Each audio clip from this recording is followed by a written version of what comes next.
내 치즈를 누가 옮겼을까? 누가 옮겼는지 보겠습니다. 이게 스펜서 존슨이라고 하는 베스트셀러 작가이자 닥터입니다. 의사예요. 의사분이에요. 그런데 이분이 많은 책을 썼어요. 우리 서점에도 많이 번역돼 나와 있어. 멘토라는 책도 있고 현재라는 책도 있고. 그런데 그중에서 가장 탁월한 책이 누가 내 치즈를 옮겼을까 하는 책이에요. 주인공은 넷이에요. 햄이라고 고약스럽게 생겼죠. 내가 누군데. 그리고 이놈은 호라고 하는 놈이고, 이놈은 스커리, 스니프, 생쥐 둘하고 꼬마 인간 둘이 주인공이에요. 그래 우하죠. 맛있게 먹던 치즈, C 창고의 치즈가 없어져 버렸어요. 그런데 햄과 호는 자기들은 그동안 열심히 일했기 때문에 평생 동안 치즈를 먹을 권리가 있다고 생각하는데 어느 날 갑자기 없어져 버렸어. 없어지자 스커리와 스니프는, 치즈가 없어지니까 스커리와 스니프는 즉각 새로운 창고를 찾아서 떠났어. 근데 두 사람은 내가 평생 얼마나 열심히 뼈 빠지게 일했는데 어떤 녀석이 이 치즈를 없앴느냐 말이야. 나는 이 문제를 끝까지 두고 보겠다. 어떤 놈이 갖다 놓을 때까지 기다리겠다. 호도 그러다가 어떤 놈이 안 갖다 놓거든. 호는 새로운 치즈를 찾아 떠납니다. 결국 호가 떠나고 보니까 C 창고보다 더 맛있고 풍부한 치즈 창고, N 창고를 발견하게 됩니다. 그게 이 스토리의 전부예요. 자, 여기서 치즈가 의미하는 바는 뭐예요? 치즈가 의미하는 바는 내가 얻고자 하는 것, 소득, 지위, 애인, 집, 자동차. 다시 말하면 이 치즈를 옮긴 것은 정부도 누구도 아닙니다. 메가 트렌드라고 하는 문명의 흐름이에요. 문명의 흐름. 전에는 농사만 지어도 부자로 살았는데 지금은 그것이 되지 않는다예요. 다시 말하면 시대의 흐름, 문명의 흐름이에요. 그러니까 여기서 어떻게 하라는 것이냐? 세상을 보는 눈을 바꾸라는 거예요. 당신들이 생각을 안 바꾸면 시대는 흘러가는데, 문명은 흘러가는데 당신은 굶어 죽기 딱 맞다. 이제 그 얘기예요, 지금. 자, 다음. 작은 변화에 주의를 기울여서 큰 변화가 올 때 대처할 수 있도록 준비하라. 요거의 메시지가 변화는 날마다 오는데 이게 변화가 작아. 그러니까 신경 안 써. 네. 스펜서 존슨 박사가 하는 얘기야. 신속히 변화를 준비하고 그 변화를 즐겨라. 변화는 치즈를 계속 옮겨놓는다. 당신이 달성하고자 하는 목표는 거기에 있지 않다예요. 시대의 변화에 따라서.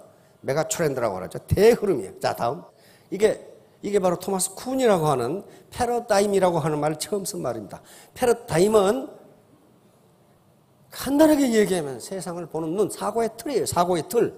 세상을 보는 눈이, 이건 객관적으로 세상이 어떻게 생겼느냐가 아니고 보는 눈에 따라 달라진다는 거예요. 자, 이거 보세요. 이거 루빈의 꽃병, 루빈이 만든 겁니다. 이게 꽃병으로 보여요. 사람 얼굴 서로 바라보고 있는 걸로. 이게 관점에 따라 달라진다는 거예요. 나는 꽃병만 보이는데 사람 얼굴이라고 주장하는 사람이 틀린 게 아니라는 거예요. 다른 방법으로 본다. 이건 귀 부위로 보입니까? 마귀 할멈으로 보이세요? 이게 지금 헷갈린 분 계실 텐데 귀 부인을 생각하신 분은 귀 부인으로 보이고 마귀 할멈으로 보는 분은 마귀 할멈으로 보여요. 이건 오리예요, 토끼예요, 이게. 그러니까 사고의 틀, 보는 관점에 따라 달라진다는 거예요. 요 몽둥이는 3개예요, 4개예요, 지금. 요 놈은 3개라고 주장하고, 요 놈은 4개라고 주장하고 있는 거예요, 지금.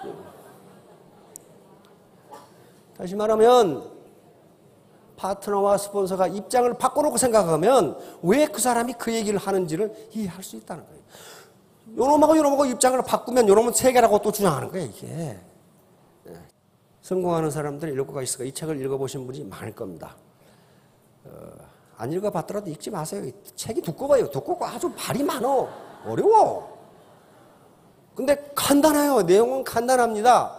처음 제1장에 7가지 습관이 안 나옵니다. 뭐가 나오느냐 하면은 패러다임의 전환이 나와요. 장황하게 설명하고 있어요. 패러다임. 당신이 이것을 내면에서 시작해서 외부로 향하는 것이라고 했어요.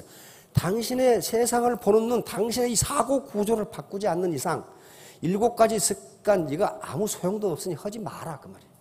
그래서 자기의 패러다임을 바꾸기 싫으면 읽지 말라는 거예요. 읽어봐야 소용없다는 거예요. 그래놓고 7가지 습관을 다 설명하고 나서 마지막에 다시 설명해. 다시 패러다임을 다시 설명해. 요거 안 바꾸면 당신은 성공 못한다는 거예요. 그러니까 내가 세상을 보는 눈, 내가 농경시대, 산업화 시대를 거쳤는데 지금은 지식정보화 시대, 어떤 학자들은 창조시대로 넘어갔다 오릅니다.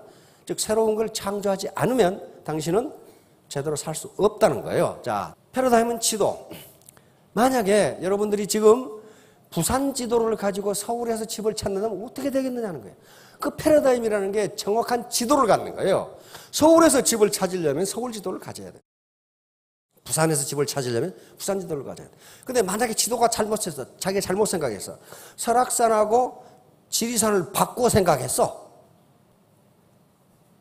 바꿔 생각했어. 지리산은 저쪽에 있고 설악산은 저쪽에 있죠. 그러면 스티븐 코비는 뭐라고 얘기했냐면 당신이 노력을 하면 할수록 당신의 목표에서 점점 멀어진다. 그러죠? 구멍가게를 하면 할수록 손해를 봐. 이게 패러다임이 다른 거예요. 그러니까 지리산을 설악산으로 잘못 알고 있어. 그러니까 지리산에 간다면서 강원도로 가. 그러면 부지런하게 갈수록 지리산에서 멀어져. 그렇죠? 이놈의 장사를 하면 할수록 손해가 나. 요 얘기예요, 지금. 요 얘기예요. 자, 다음. 패러다임과 안경. 이것은 색안경을 끼고 있으면 모든 물체가 그 색대로 보여. 그렇듯이 패러다임을 잘못 잡으면 지가 생각하는 대로 물체가 보인다. 여기입니다. 다음.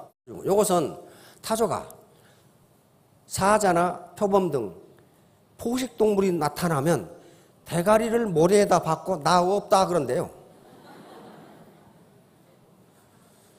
이것은 뭐냐면은 지금 세상이 문명 패러다임이 바뀌고 있는데 그게 두려워. 두려우니까 바뀌긴 뭐 바뀌어.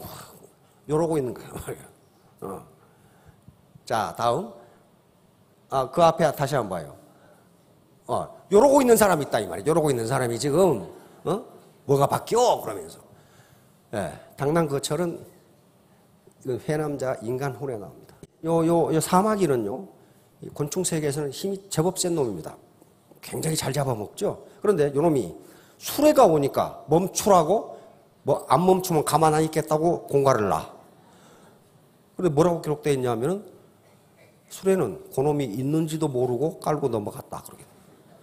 다시 말하면 시대가 이렇게 농경시대, 산업시대에서 지식정보화 시대로 가는데 그 시대의 흐름을 제대로 타지 못하면 깔려 죽는다. 그런 말이에요.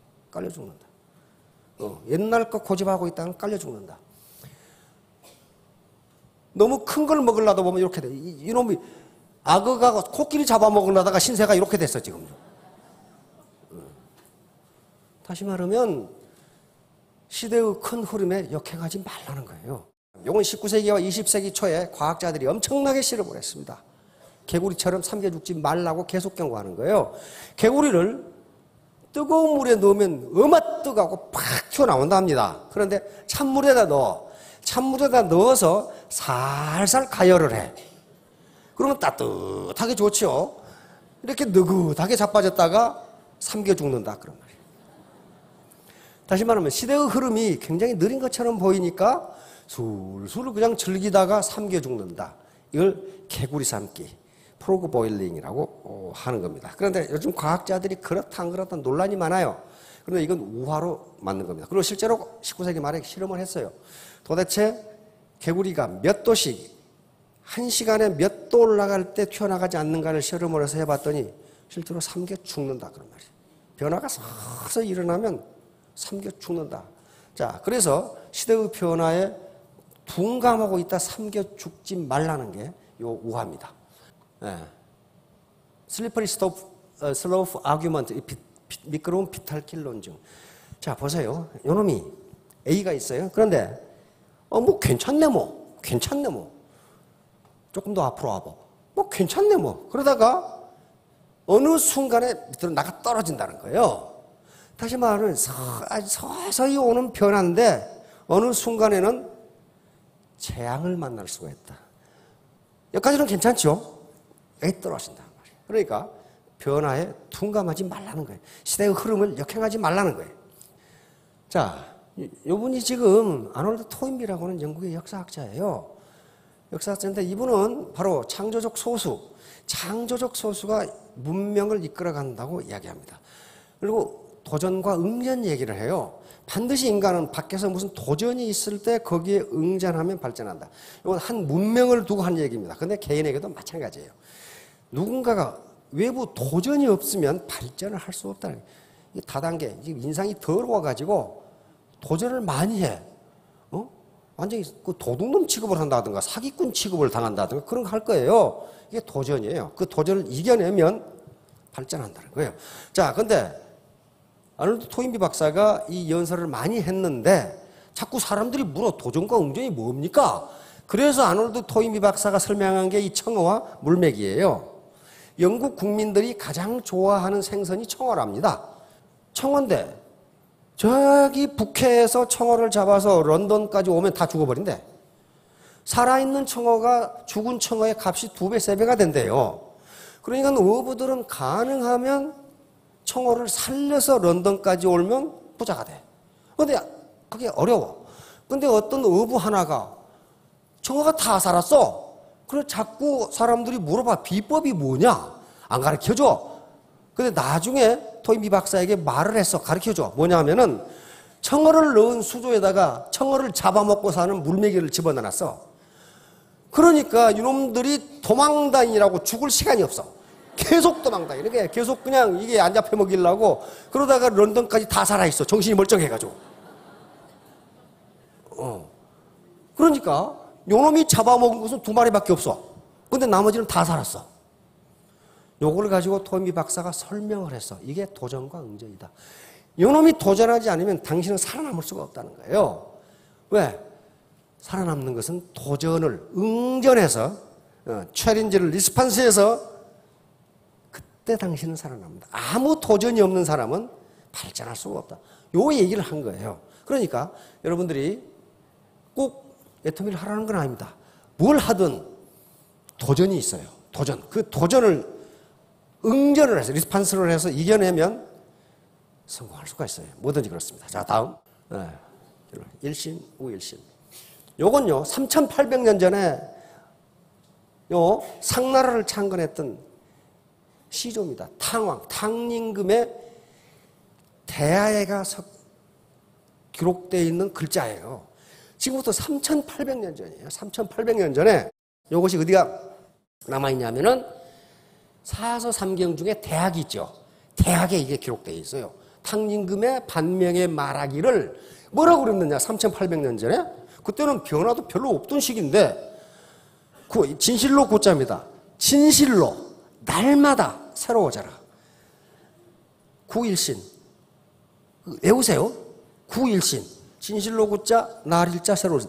진실로 날마다 새로워져라.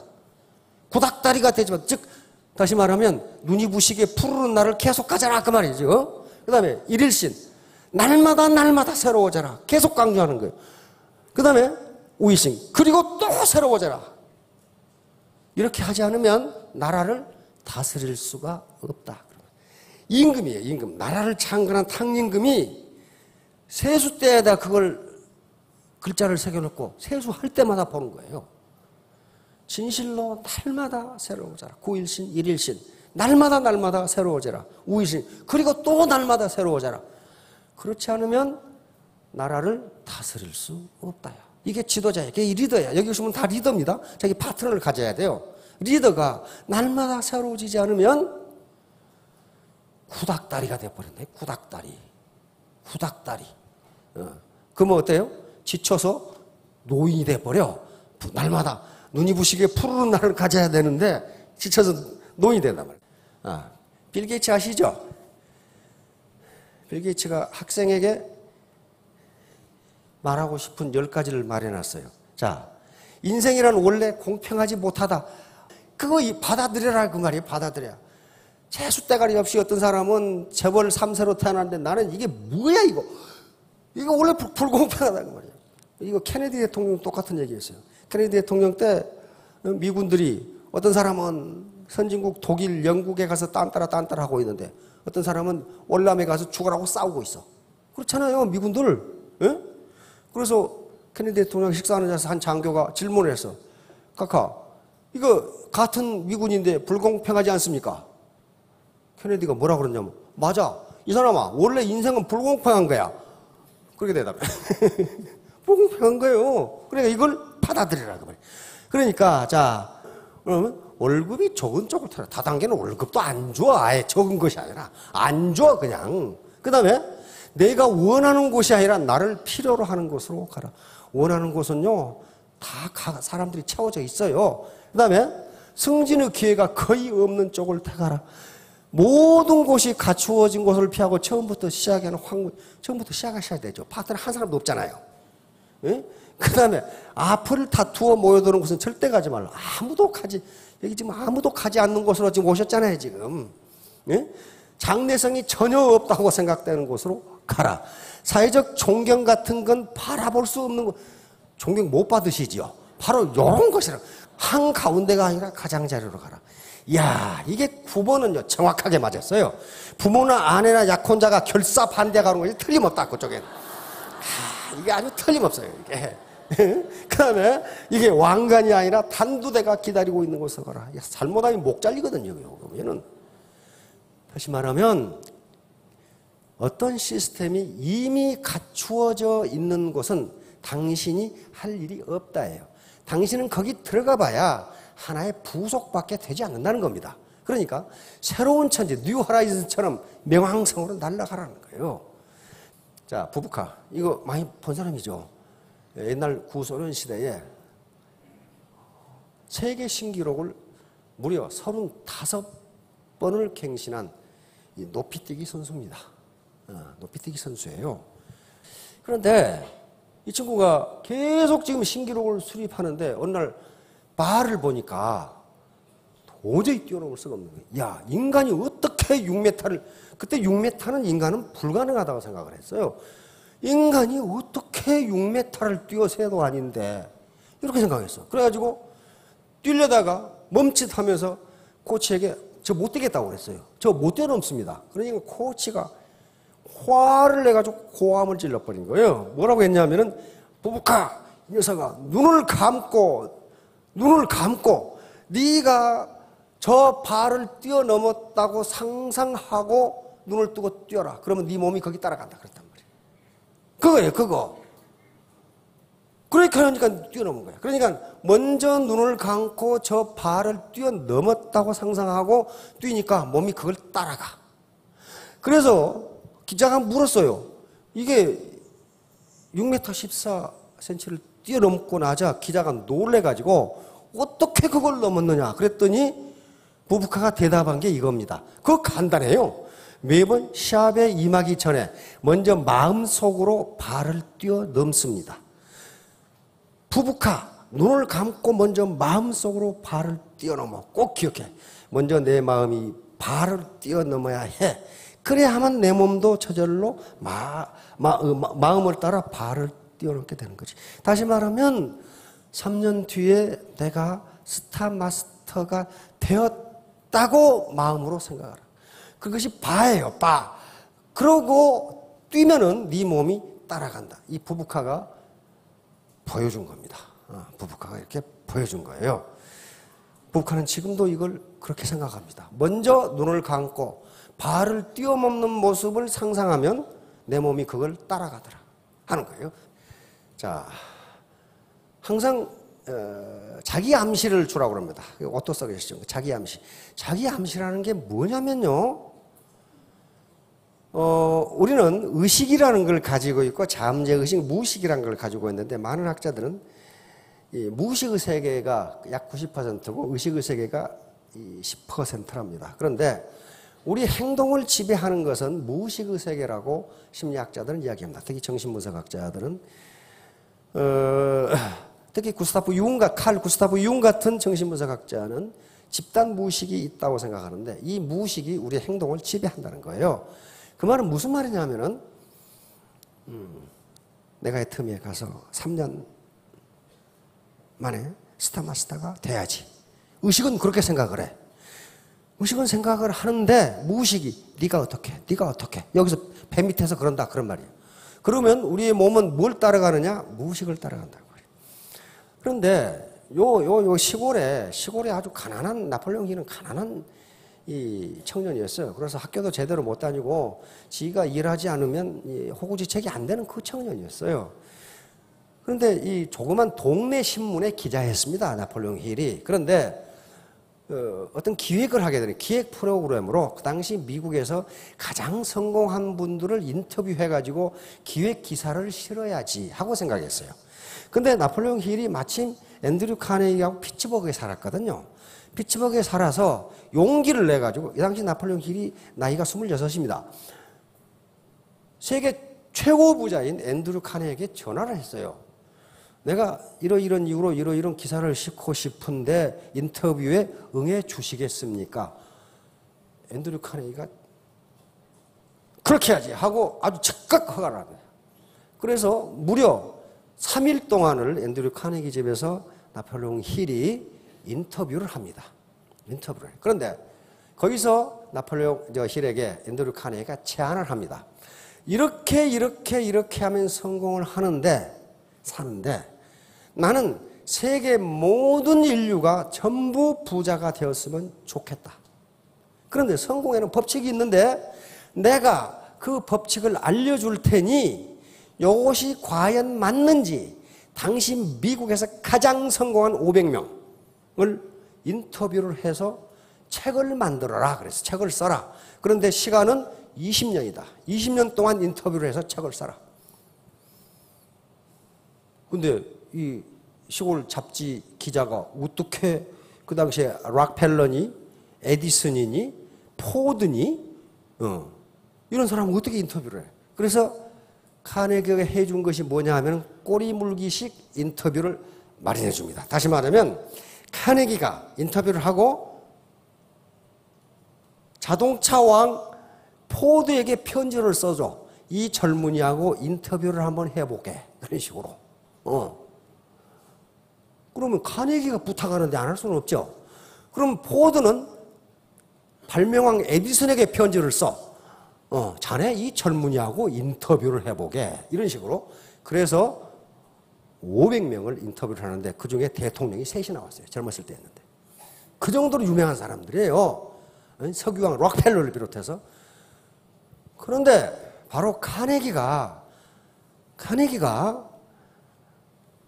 나폴레옹 힐에게 가르쳐준 부자가 되는 방법이 딱 요거예요. 이 나폴레옹 힐 책에 그대로 들어가 있어요. 그대로 들어가 있어요. 이게 맞더라. 이게 맞더라. 이게 성공 법칙이야. 자, 봅시다. 당신이 바라는 돈의 금액을 명확하게 정하라. 정하셨어요? 2년 뒤에 월천댁. 이렇게 정하라는 거예요. 그거 정한다고 세금 내락 안 그럽니다. 무조건 정해. 2년 후에 월천댁. 두 번째 뭐라고 그랬어요? 무엇을 할 것인가. 도대체 그러면 1,000만 원을 버는데 뭘 해서 벌래? 이게 타당해야 될 거 아니에요. 미용실에서 월천댁 된다? 그거 상당히 어려워요. 무엇을 해서? 그래서 애터미니까 애터미를 해서 벌겠다. 이렇게 정하라는 거예요. 그 다음에 소망 달성. 언제까지 그렇게 할래? 언제까지?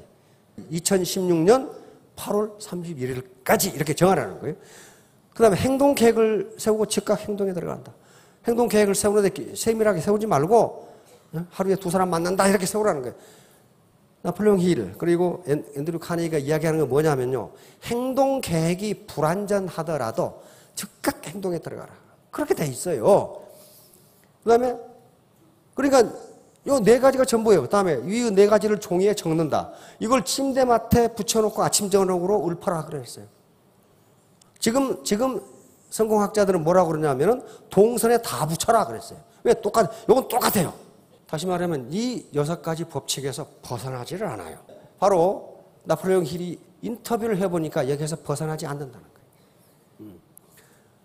카네기도 자기 직원들에게 연설을 했는데 이걸 받아들인 20%만 부자가 됐어요. 나머지는 안 받아들였어요. 다 아는 거래. 다 알면 뭐해? 실천해야 될 거 아니에요. 자, 여러분 3년 후, 5년 후에 전무 스타 마스터, 로얄 마스터가 되시길 바랍니다. 예, 감사합니다.